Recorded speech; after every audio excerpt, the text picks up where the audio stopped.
ఇప్పుడు చంద్రబాబు నాయుడు గారు ముగ్గురితో కలిసి పొత్తు అని అంటా ఉన్నాడు. 3 పార్టీలతో పొత్తు అని అంటా ఉన్నాడు. ఈ ముగ్గురు కలిసి 2014లో ఇలానే పొత్తుగా ఏర్పడి 2014లో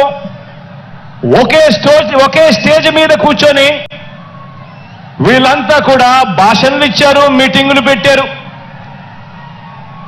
ఒకే ప్రకటనలో ఇలా ముగ్గురు ఫోటోలు వేసి ఒకే ప్రకటనలో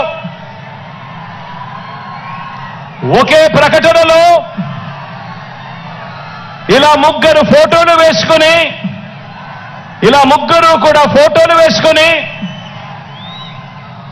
చంద్రబాబు నాయుడు గారి సంతకం పెట్టి ఇంటింటికి ఈ పాంఫ్లెట్ను పంపించాడు.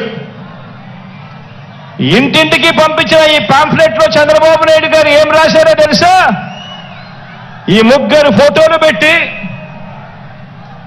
చంద్రబాబు నాయుడు గారి సంతకం పెట్టి 2014లో వీళ్ళే కూటమిగా ఏర్పడి ఇంటింటికి పంపించిన ఈ పాంఫ్లెట్లో వీళ్ళు రాసిన మాటలు: రైతులకు రుణమాఫీ పైన మొదటి సంతకం చేస్తాను, డ్వాక్రా సంఘాల రుణాలన్నీ పూర్తిగా రద్దు చేస్తాము, మహిళల రక్షణకు ఉమెన్ ప్రొటెక్షన్ ఫోర్స్ ఏర్పాటు చేస్తాము, ఆడబిడ్డ పుట్టిన వెంటనే మహాలక్ష్మి పథకం కింద 25,000 రూపాయలు బ్యాంకు అకౌంట్లో డిపాజిట్ చేస్తాము, ఇంటింటికి ఒక ఉద్యోగం ఇవ్వలేకపోతే ఉపాధి ఉద్యోగం వచ్చేదాకా నెల 2,000 రూపాయలు నిరుద్యోగ భృతిగా ఇస్తాము, 10,000 కోట్లతో బీసీ సప్లాను,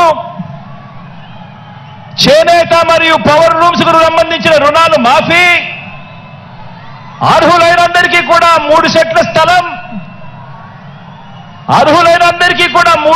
స్థలం, పక్కా గృహాలు మంజూరు చేస్తాము, రాష్ట్రాన్ని సింగపూర్గా మించి అభివృద్ధి చేస్తాము, ప్రతి నగరంలో హైటెక్ సిటీ నిర్మిస్తాము.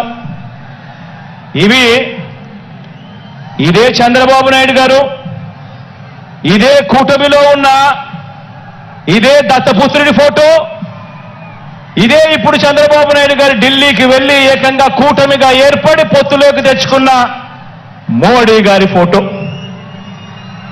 వీళ్ళు ముగ్గురు కలిసి చంద్రబాబు నాయుడు గారు సంతకం పెట్టి ఈ ప్రతి పాంఫ్లెట్ను కూడా ప్రతి ఇంటికి చంద్రబాబు నాయుడు గారు పంపించాడు. ఇందులో ఇచ్చిన హామీలు ఏవైనా కూడా అమలయ్యాయా అని అడుగుతా ఉన్నాను. ప్రత్యేక హోదా ఇచ్చారా అని అడుగుతా ఉన్నాను.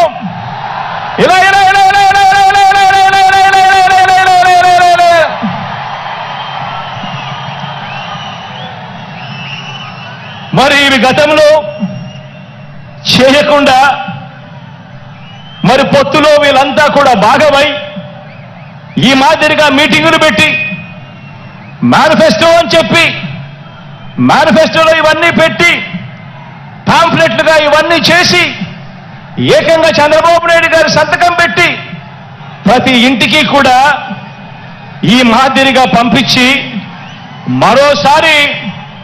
మరోసారి ఇదే డ్రామాను, ఇవే పొత్తులు, మరోసారి ఇలాంటివే ఇంతకన్నా ఎక్కువ హామీలు ఇస్తూ మరోసారి మోసం చేసేందుకు ఈ రోజు మళ్ళా చంద్రబాబు నాయుడు గారి పొత్తుల డ్రామాతో మళ్ళీ ఈ రోజు మీ అందరి ముందు